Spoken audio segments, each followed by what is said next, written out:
Welcome, guys, to the preview of the Barcelona-Catalunya Grand Prix. It's race week, yes, back-to-back races after a brilliant Monaco. Can Barcelona deliver? We'll get into it. We've got controversy before we've even turned a wheel in Barcelona with the ADUO announcement. We'll get into that. We'll also talk the championship. Is it actually over? Kimi Antonelli, is he going to run away with it from here? We'll also talk the track strategy and my predictions. Let's get to it. Welcome, guys. It's so good to have back-to-back race weekends. F1 is now in free flow after the stop-start season we've had so far. 5 races in 7 weeks, so buckle up, guys. It will get interesting, and this is going to be a key part of the championship, how these quick run of 5 races go. We can see people on form, Kimi Antonelli, drop it, and someone just pick up that momentum and kick on from the season from here on out, and we'll see how it pans out. I'll be here for it. Please join me. If you're new here, please hit the subscribe button. If you enjoy the video, hit the like. But before we get into that, we've had the announcement of ADUO, which is the upgrade engine ICE system or process that was introduced into the 2026 regulations. And is this another regulation gone wrong for this season? Because surprise, surprise, Red Bull have the best engine according to the FIA in a test that's been kept secret, understandably, because these Formula One teams, if they understand how the engine's going to be tested, they'll find workarounds to hide performance. There's no doubt about that. So in a secret test, FIA have looked at how these engines have run over the first 5 Grand Prix that ended in Canada. The results are now out, and Red Bull surprisingly have the best engine, or the ICE part of the engine, should we say, because we've got 2 parts to this engine, 50-50 split, part electric, part combustion engine. So it's the combustion engine part of the engine, not the whole package that they're looking at only. And they've adjudged that Red Bull have the best engine. They won't be getting any money, test bench time to upgrade that part of the engine, or is it limited to that part of the engine? Unknown, because the rules don't clarify that and how the upgrade element of it needs to be run. So we'll get there. A lot to break down. Mercedes, who for all intents and purposes, and almost by everybody unanimously, and even probably themselves, have been adjudged to not have the best combustion engine on the grid, and they've been granted a upgrade. So it's just the one upgrade for Mercedes. They are within the 2% or close to the 2% of the Red Bull engine, but luckily enough for them, they are 2% behind on the internal combustion engine side of the power unit. And so they will get one upgrade for this year and one upgrade next year. But that also means more money. And that is around £3 million, which is crucial in the budget cap era. And also, they'll get 70 hours of test bench time. So that's just for the Mercedes guys that they will get that. But the other 3 engine manufacturers have been said they've been judged to be more than 4%. So they will all get at least 2 upgrades this season and next season. And they will get more than £3 million in additional funding to upgrade the power unit, as well as more test hours on the test bench with this engine, which will be crucial. And they can use that up until basically the end of this season and into next season. Rules around how the upgrades work, and if it's only the ICE part of the engine that they can upgrade, or the actual battery part of the engine that they'll upgrade, is a bit of a grey area at the moment, not clarified, so we won't know what's going to happen with that. And, well, the reason why I say has this messed up, because it's clear by everybody that the Mercedes engine is the best. It might not be the combustion engine part of the engine that's the best. It might be the way it probably is the way that the power is distributed through the electric side, how they recover energy, how they distribute energy. It's clearly the best. There's no two ways about it. But this rule only in for the combustion engine part. And so kind of a big mistake here, because Mercedes could clearly be hiding performance and pushing that to the electrical engine part of the car, because that's not going to get monitored, and then show that they're slightly weak on the ICE part of the engine. And it's something that they can then go ahead and fix. How they fix it or what they fix is completely up to them as it stands at the moment. So they can well go and fix the battery part of the engine or the internal combustion engine part of the engine. Clearly they have an issue though that they need to fix, and that's with the reliability. We've seen 3 sort of power unit battery issues with the Mercedes engine, so they need to fix reliability, but they're so far ahead that actually we needed everybody else but Mercedes to get upgrades for this formula. Red Bull will be fuming, won't they? Because they were expecting at least a 2% upgrade on their engine. Didn't think they would be the best, but in some ways you think, what a fantastic job they've done. It's apparently meant to be really hard to produce these engines, really, really difficult. And in they come as a new engine supplier, although, I mean, they're running a lot longer than probably some of the, well, Audi, for example, or Cadillac, who have got Ferrari engines, but that's different.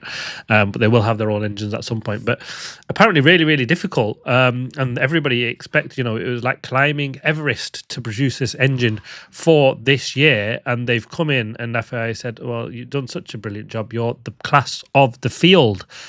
It doesn't quite look like that in performance. And as I say, because it's split 50-50, it probably is the way the engine is transmitting that power into the wheels, onto the track, that we're not seeing the best of it. And ultimately, also, we've got to consider that the aero side of the Red Bull must be absolutely shocking as well.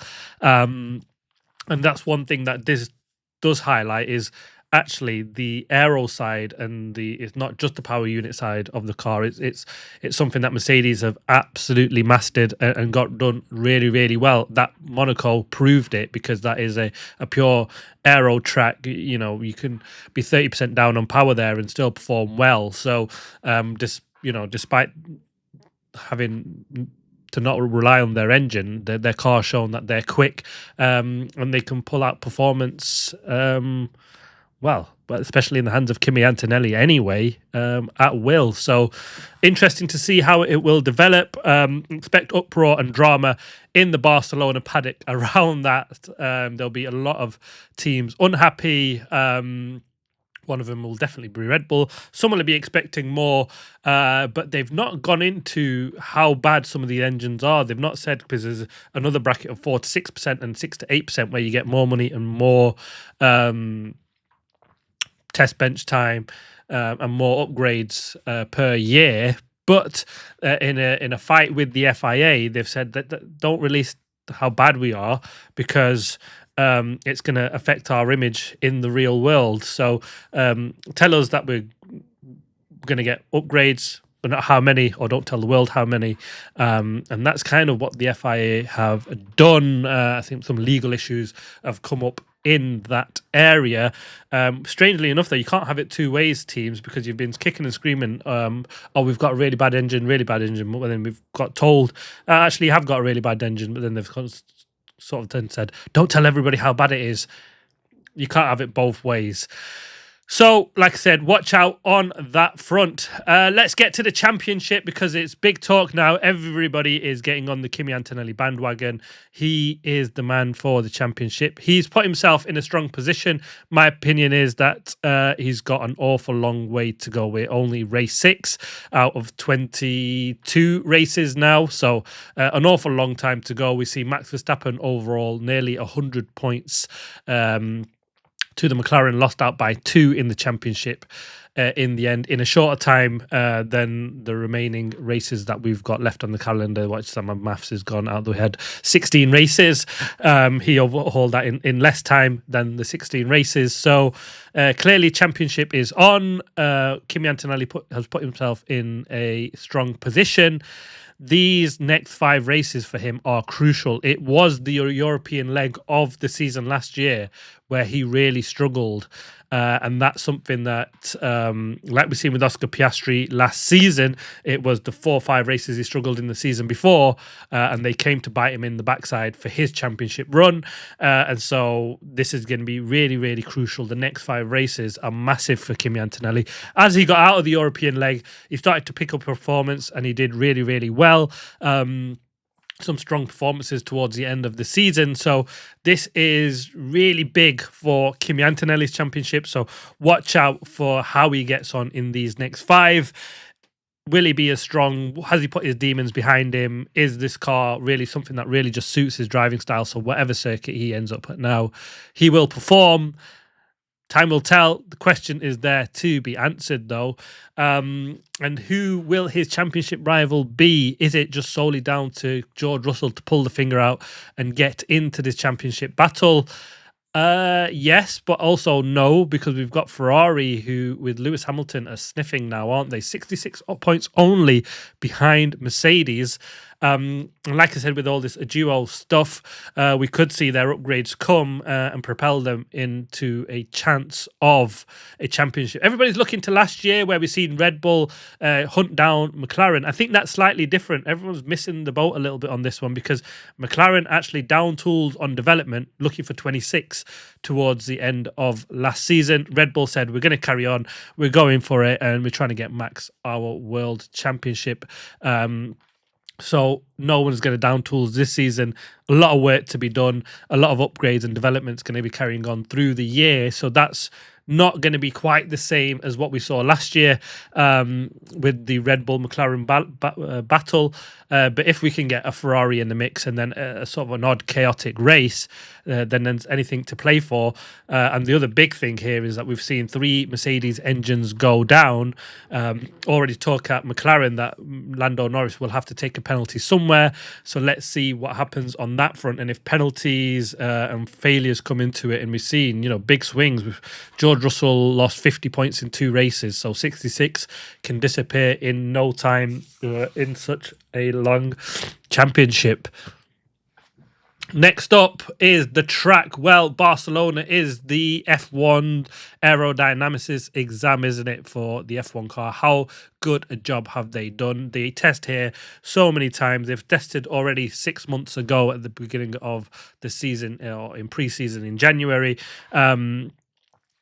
Real reason why they do it around here, this track's got absolutely everything. Long, fast corners, the odd slow, tricky corners, and a long straight to get show you it is still power sensitive. So it kind of tests all elements of the car, and upgrades will be brought here this season. I think Ferrari are bringing a upgrade on their package. Mercedes are also. McLaren will be, no doubt, coming again with their front wing that they've hoped to have got fixed and really test it here. We'll see a lot of upgrades, especially in practice 1, 2, and 3, and whether they carry them on into the main race will ultimately depend on how well the upgrades perform. But a really good track. We do get overtaken around here, and so it should be a good one to watch. In terms of tyres and strategy, Pirelli are trying to influence strategy here this season. They've said we're bringing 1 step softer tyres compared to last year. So this year it's the C2 for the hard, C3 for the mediums, and the C4 for the softs. So we should get, and they're trying to push for what we've seen last year, a 2-stop strategy. These tyres have said to be slightly harder in compound compared to last year's. So probably that influenced the decision to go to 1 step softer. And to also probably get at least a 2-stop strategy. We did see teams do 3, 4 last year, and that's only because we got a safety car. Again, we could see something similar. Red Bull, I think, did a 3-stop strategy, turned into a 4-stop because of the safety car. So something always to be watching out for around here. And really, that could be a big influence when it comes to race day, because we know the Mercedes have shown to be good on their tyres, well, better than the Ferraris anyway. Lewis chewed through his tyres throughout Monaco. Antonelli managed them brilliantly well. But one of the best cars on tyres, no doubt, still is the McLaren. So could we see them bounce back? And I don't think Red Bull are too bad on them either, but I think they're closer to Ferrari in terms of tyre management than we are I think class leading at the moment is still McLaren on that front. On to predictions for qualifying. I'm going to go for a pole position for George Russell. I think he's going to bounce back here. I can't say he performed well last season there, did he? But he's generally gone well around these sort of corners and these sort of tracks, high grip, fast corners. And I think he's bound to bounce back sooner rather than later. He can't keep having the bad luck. And so I'm thinking he'll nick pole position here, followed by his teammate, Kimi Antonelli. I think the Mercedes will be the class of the field. They've shown that it's not just down to power unit, it is the aero package. They've got the whole thing sorted and boxed off on their side. So I'm predicting a George Russell first, Antonelli second, and I think Lewis Hamilton will be P3. He does go well around Barcelona. He's on a spring in his step at the moment. They've got a good aero side of the car, have Ferrari. They've said to be right up there at the front in terms of that. It's the power unit side that lets them down. But with the duo coming along, we could see that fixed. But don't hold your breath too long. Lewis saying that lead times on parts on that are 8 to 10 weeks. So we could be looking at the end of July, which is, funnily enough, is the end of the next review of a duo. So FIA expecting upgrades to come quicker than that, because otherwise they're just reviewing the power units that they've got now without the upgrades attached. So that doesn't make too much sense to me on that one. In terms of the race, I've got Kimi Antonelli to make it 6 wins in a row. I think he'll beat George Russell, despite Russell being on pole position. But I think Russell will come home in second place. And I've got Charles Leclerc to bounce back in the Ferrari to take third place, just because I think he's just kind of generally outperformed Lewis Hamilton on race day. Generally speaking, don't shoot me, Lewis fans. I am a Lewis fan anyway, so shoot shots all you like. Like I say, get in the comments. Let me know your thoughts. Who have you got for your predictions this weekend? In terms of everybody else, I think the ones to watch out for, I think Alpine will be good around here. They might break into splitting a McLaren Red Bull again. So strong performance from Gasly or Franco Colapinto, no doubt he's done well. So watch out for them. I think it'll be a poorer form for. It's easy to pick Cadillac and Aston Martin, but I think both Cadillacs will struggle. Aston Martins have been at the back anyway. We've seen good performances on Sergio Perez. I think they may struggle a little bit here and be behind the Haas team. But yeah, there we have it for the predictions. Who have you got for the race win? Let me know in the comments. Get in the comments. Like I say, if you've enjoyed the video, please hit the like button. Please subscribe if you're new. Thanks for watching. See you on the next one.